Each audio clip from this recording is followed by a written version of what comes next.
Good morning dear students. आज हम समास के बारे में पढ़ेंगे। समास को जानने से पहले यह जानना जरूरी है कि संधि और समास दोनों अलग अलग होते हैं। अगर आप संधि पढ़ते हैं तो संधि विच्छेद कहते हैं, जब आप समास पढ़ते हैं तो समास विग्रह कहते हैं। समास किसे कहा जाता है? समास का अर्थ होता है संक्षेपीकरण करना, घटाना, कम करना, संक्षिप्त करना।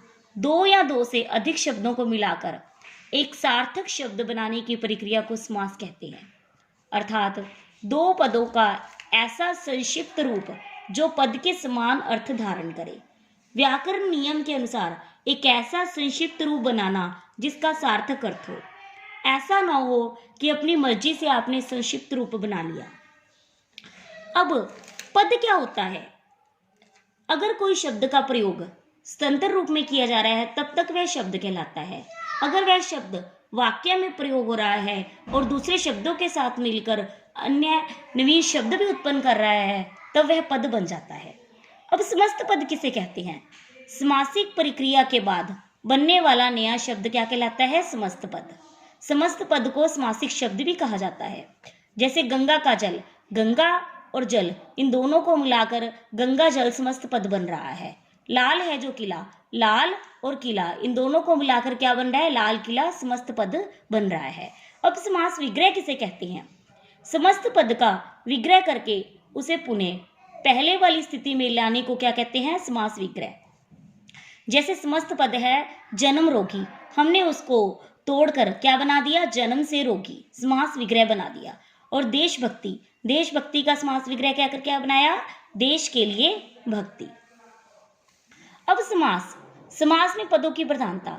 समास में दो पद होते हैं। एक पद से समास की कल्पना भी नहीं की जा सकती। दो पद कौन कौन से होते हैं? एक तो पूर्व पद, उत्तर पद। पूर्व पद को प्रधान खंड या प्राथमिक पद के नाम से भी बुलाया जाता है और उत्तर पद को द्वितीय पद या गौण खंड भी कहा जाता है। पूर्व पद का मतलब होता है पहले का और उत्तर पद का मतलब होता है बाद का। जैसे पूजा घर है, पूजा में क्या है? पूजा क्या है? एक पूर्व पद। और घर क्या है? एक उत्तर पद। हथकड़ी है, हथ क्या है? एक पूर्व पद। और कड़ी क्या है? एक उत्तर पद। अब समास के प्रकार। समास के प्रकार कितने होते हैं? समास के 6 प्रकार होते हैं। तत्पुरुष समास, कर्मधारय समास, द्विगु समास, द्वंद्व समास, बहुब्रीहि समास, अव्ययभाव समास।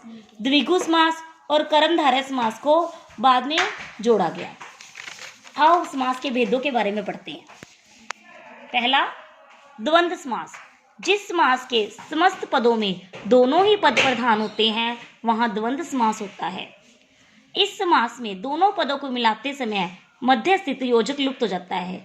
जैसे आप देख रहे हो कि ये सारे क्या है? एक योजक चिन्ह, और इन में जो प्रयोग किया जा रहा है वो क्या है? जैसे और, या, अथवा, ये सारे क्या है? योजक शब्द। जैसे हमने समस्त बनाया छोटा बड़ा और इसका विग्रह करके हम क्या लिखेंगे? छोटा और बड़ा। पाप पुण्य, इसका विग्रह करके क्या लिख रहे हैं? पाप और पुण्य। रात दिन, रात दिन का विग्रह करके हम क्या लिख रहे हैं? रात और दिन। लाभ और हानि का विग्रह करके हम क्या लिख रहे हैं? लाभ या हानि।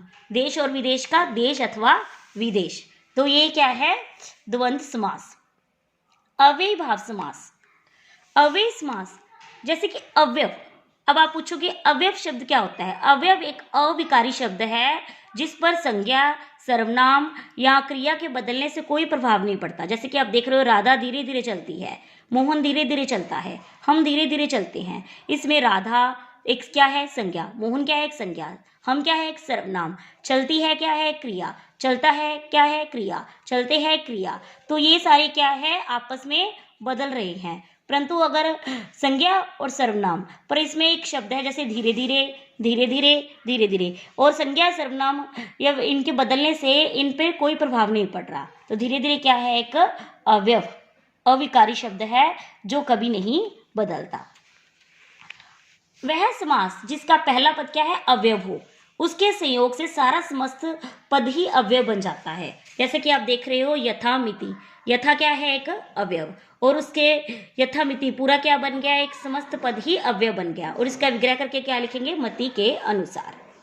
जैसे भरपेट, भर क्या है? एक अवयव, तो भरपेट पूरा क्या बन गया? एक समस्त पद अवयव, और इसका विग्रह करके क्या लिख रहे हैं? पेट भरकर। अब शब्द से पहले उपसर्ग लग जाए तो भी समस्त पद बनाए जाते हैं। जैसे कि मान लो बे खटके, तो बे क्या है? एक उपसर्ग, तो इसको पूरा पर क्या बना दिया हमने समस्त पद बेखटके। तो इसका विग्रह करके क्या लिखेंगे, बिना खटके।